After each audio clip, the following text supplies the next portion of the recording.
Jan Valentine, and when I joined EAC about 40 years ago, they were talking about a grading guide that was going to be coming out. And, well, EAC is not, real quick at putting things out, but I've seen the previews of the book, and it is fantastic. And it's going to be well worth the price. So Chuck is going to say a few words for us, and then I guess the authors are going to be talking about it. Okay. Chuck? I also want to thank you for all being here. Bill said, Jan said it just perfectly. We've been waiting 40 to 45 years to get this project done, and what happened is we got stand-up people who took it seriously, and they got the job done. And I am absolutely thrilled to be the treasurer of the organization when this has come to fruition. Now, we've nicknamed these boys something special. To me, in my book, we've got the Fantastic Four on the cover. Then I heard it went to the Fabulous Five, and I'm easily confused. So ladies and gentlemen, the Fantastic Four and Fabulous Five. We've got Bob Fagaly, we've got, Kirk Thomas, we've got Ray Williams, and there he is, Bill Eckberg. We're missing Dennis Foose. He'll be here later today. I want to introduce the Fab Four, Fantastic Five. Bill, it's all yours. Bob, Bob, it's all yours. First of all, before I talk about the genesis of this, I do have to acknowledge Chuck's phenomenal assistance in this and his encouragement. This started out as somewhat of a dream. I can't grade. I don't think I'll ever be able to grade at the level of probably 95% of the people in this room, much less those out on the bourse. So I cheated. What I did was I went to Chris McCauley and Sean Yancey and said, guys, you know how to do it better than I. Would you put together a set of classic head half cents for me in various grades so that I can go around to the bourse and compare coins? And this is what they did for me, and I've added a couple since then. And they're all kind of be traced to Grauman grades. And I thought this was good. And then on the old Pennywise, somebody said, well, it'd be great to have a book. So I, having no clue what was involved, said, well, yeah, I'll start that process going. So I put together a little outline and then said, okay, well, I really need people who actually know something about these coins. So it turns out my interest in copper started because I was on a bus going to work, commuter bus, and Dennis Faust was on the bus the day after Walt Husak's sale. And he was talking about it, and I overheard it, and I said, oh yeah, I was listening to that. So Dennis and I became friends. So I said, well, gee, Dennis knows about large cents. I'm going to draft him. Then who do I find for half cents? I grabbed Bill. Then we dragged Ray into it. I needed a Colonial person because I thought that we absolutely needed Colonials.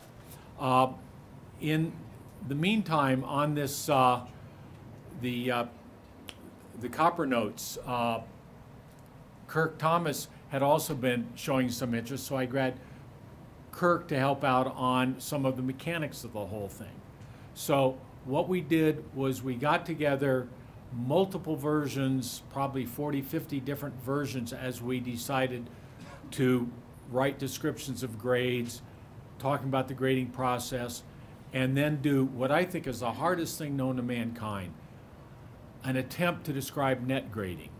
I don't think we're perfect on the book, but I'm just incredibly pleased with what we've done.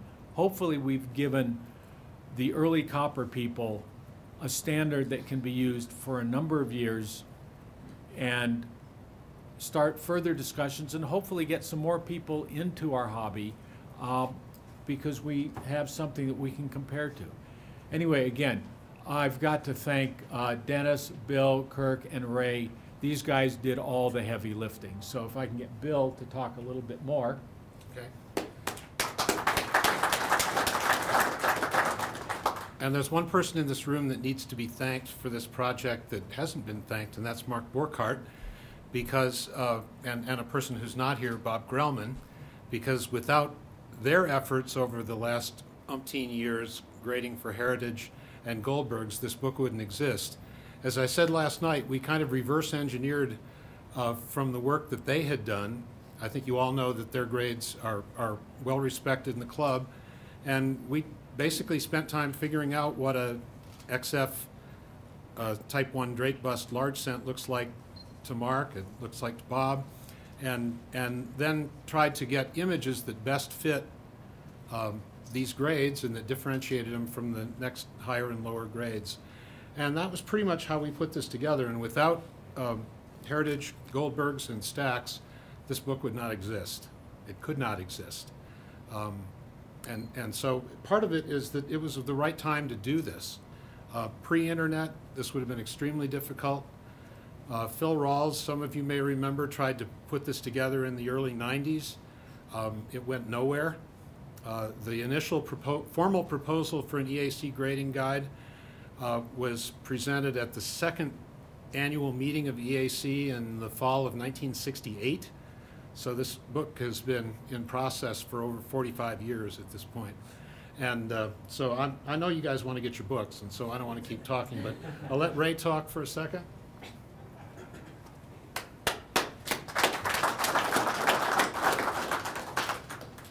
I'm not used to being on this side of the microphone. I'm normally out there, the man behind the curtain. I got a communication from Chuck Heck,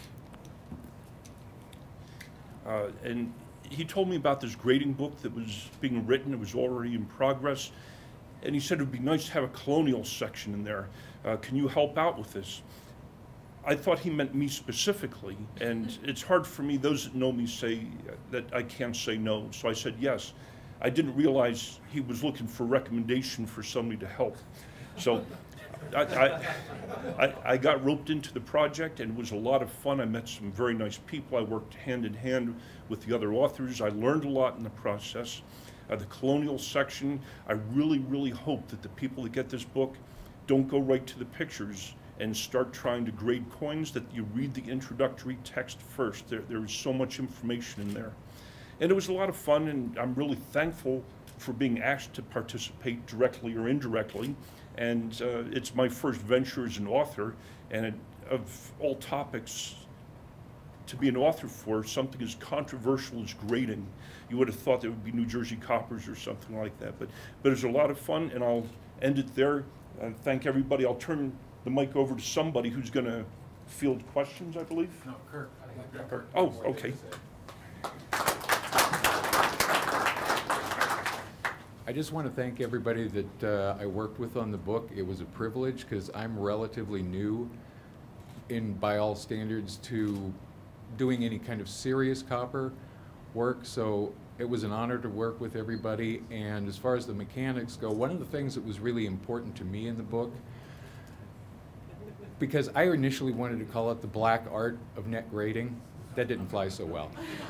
But one of my purposes of getting involved in it was to try and figure that out, because coming brand new into this, trying to understand net grading when I first started was just, it was beyond wrapping my mind around. So it was a great exercise for me to work on something that's going to go out to the public that'll disambiguate some of the mysteries behind that.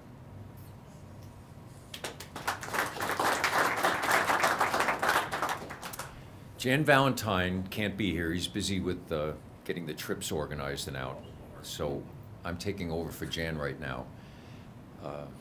Boys, this one's for you. The hotel and Jan got together, and this is a momentous celebration momentous time for us. This shows how we fulfill our 501c3 purpose as an educational organization. With alcohol? This with alcohol. Funny guy. Oh. Please take it from me. Thank you. No, No, you need one. I'll get one. Okay. I'll grab it.